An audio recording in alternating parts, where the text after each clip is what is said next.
What are grammar schools and why should you care? We're going to try and explain this in under 4 minutes. In Britain, social mobility is extremely low, and a big part of that is due to education. You've always had state schools, you've always had private schools, and a modern grammar school was introduced in the 1940s as a new type of state school. It had a selective admissions process based on an exam kids did at the age of 11. It was trying to improve social mobility from bright kids from poor backgrounds who couldn't afford private school. There were thousands of grammar schools at their peak in the late 1960s, but with the expansion of non-selective schooling, they were either dismantled or converted, so that by the late 1990s, there's actually only 163 left. But now Theresa May's government is trying to bring them back. So, are they good for education? Well, the grammar schools themselves tend to do very well.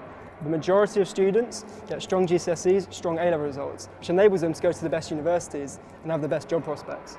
However, for the kids that don't pass the exam at the age of 11, their education suffers.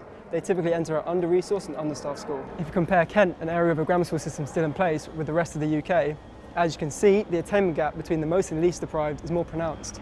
So the effect of a grammar school in an area is the creaming off of the best students, which pulls resources towards the grammar school and makes other local schools in that area worse off.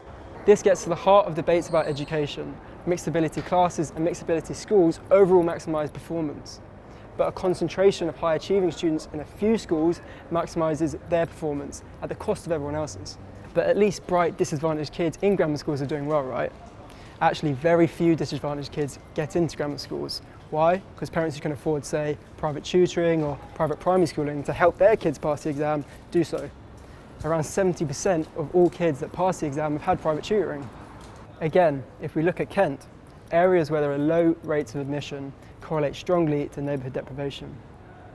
In fact, less than 3% of students that go to grammar schools are entitled to free school meals, which is an indicator of deprivation. As the Chief Inspector of Schools says, Michael Wilshaw, grammar schools are stuffed full of middle-class kids.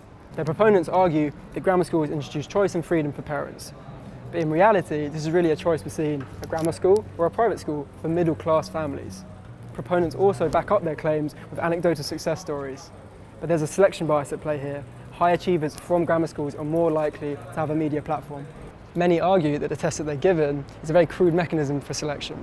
Exams in the UK are notoriously bad at assessing anything other than the ability to pass that exam. With the age of 11, incredibly early to decide a kid's destiny. And you might also ask, even if selection was absolutely meritocratic according to ability, why should kids that perform less well be denied access to just as good an education as those that do well? A purist meritocracy, an ideology that's used in arguments both for and against grammar schools, separates young people into high achievers and low achievers based on factors outside of their control. It propagates an exclusionary and essentialised definition of talent. This is why grammar schools unite so many people against them across the political spectrum. In UK education, you have immense underfunding, extreme north-south divides, and perennial teacher shortages. It's hard to see how grammar schools can answer any of these challenges.